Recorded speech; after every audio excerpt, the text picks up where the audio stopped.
The Galactic Council chamber fell silent as Ambassador Melissa Chen stepped forward, her boots echoing against the crystalline floor. Around her, representatives from 47 species watched with varying expressions of disdain and amusement. The holographic displays showed Earth burning, cities reduced to ash, oceans boiling away, billions of human lives extinguished in a matter of hours. "You were warned," Melissa said, her voice steady despite the tears streaming down her face. "3 times we told you the Devourers were coming. 3 times you called us paranoid warmongers." Councillor Vexthan, a towering mantis-like creature from the Zephyrian Empire, clicked his mandibles in what passed for laughter among his kind. "Your species has existed in the galactic community for barely 2 centuries, human. The Devourers are myths, stories told to frighten hatchlings. Your world simply fell to an unfortunate asteroid collision." The lie hung in the air like poison. Every species in the chamber knew the truth. They had all received Earth's distress calls, had all seen the sensor data showing the biomechanical swarm descending upon humanity's homeworld. And they had all chosen to do nothing. Melissa reached into her uniform pocket and produced a small data crystal. "This contains the last transmission from Earth. The final words of Commander Liam Walsh, head of Earth's defense fleet." She inserted the crystal into the chamber's central console. Liam's face appeared on every screen, young, barely 30, covered in blood and ash. Behind him, the sky burned crimson as organic ships the size of cities consumed everything in their path. "This is Commander Walsh of the ESS Indomitable," his voice crackled through the speakers. "Earth is lost. 7 billion souls gone in 6 hours. But we bought something with their lives. Knowledge. We know how these things think now. We know how they breed. We know how they die." The image shifted to show massive explosions rippling through the Devourer swarm. Human ships, many already crippled, ramming themselves into the biomechanical horrors at relativistic speeds. "We're lighting a fire that won't go out," Liam continued, blood dripping from a gash above his eye. "Every human colony, every ship, every soul that survived, they're going to remember this day. They're going to remember that we begged for help and the galaxy turned its back." His eyes, once warm and full of hope, now blazed with something primal and terrible. "We're not asking for help anymore. This is a promise. The Devourers think they can consume without consequence. You all think humans are weak, primitive, barely worth acknowledgement." His smile was cold, devoid of humanity. "You're about to learn why Earth's dominant predators weren't the ones with claws or venom. They were the ones who never stopped hunting." The transmission ended with the Indomitable's explosion, taking 17 Devourer ships with it. The council chamber erupted in outrage. "Is this a threat?" Vexthan demanded. "No," Melissa replied softly. "It's a warning. The one you should have heeded months ago." She turned to leave, then paused. "Liam was my brother.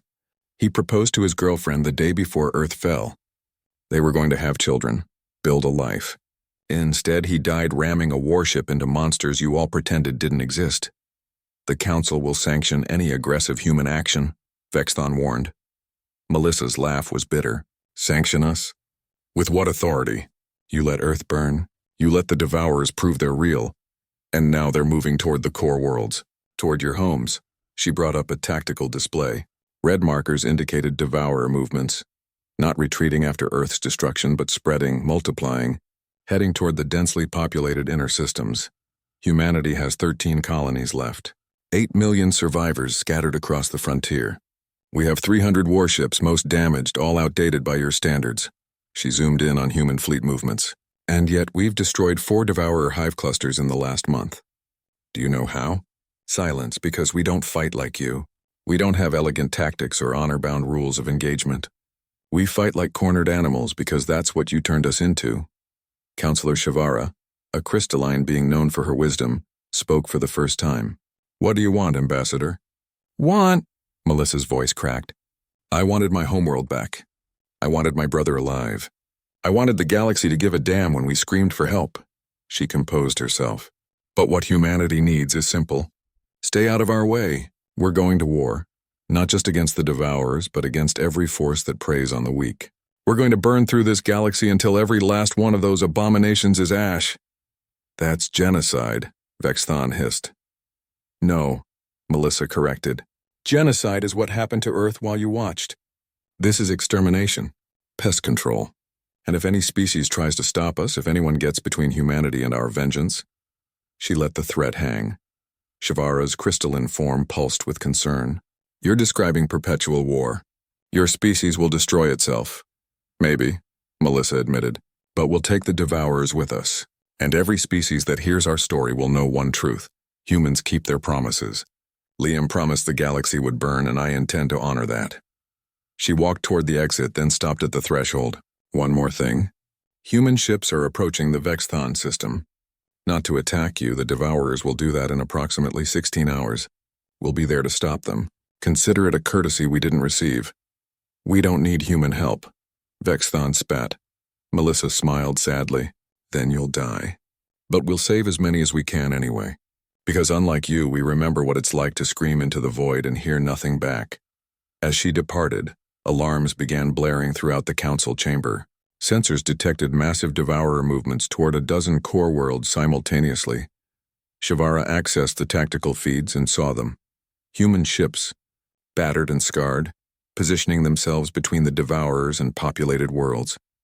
Outnumbered, outgunned, but refusing to yield. They're insane, Vexthon whispered. No, Shivara corrected, watching a human destroyer sacrifice itself to save a Zephyrian colony ship. They're what we created when we ignored their warnings. Their wrath unending. Across the galaxy, humanity fought not for glory or territory, but for something far more dangerous. The promise made by the dying to the dead. And the universe would learn that some fires, once lit, could never be extinguished. Earth was gone, but its children remained. And they would make the galaxy remember forever.